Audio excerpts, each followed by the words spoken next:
Kaul number 105। फराइज की पाबंदी। बिस्मिल्लाहिर्रहमानिर्रहीम।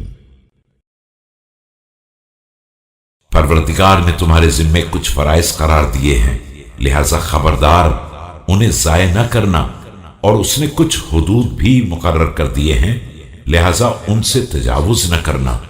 उसने जिन चीजों से मना किया है उनकी खिलाफ वर्जी न करना, और जिन चीजों से सुकूत इख्तियार फरमाया है जबरदस्ती उन्हें जानने की कोशिश न करना कि वो भूला नहीं है।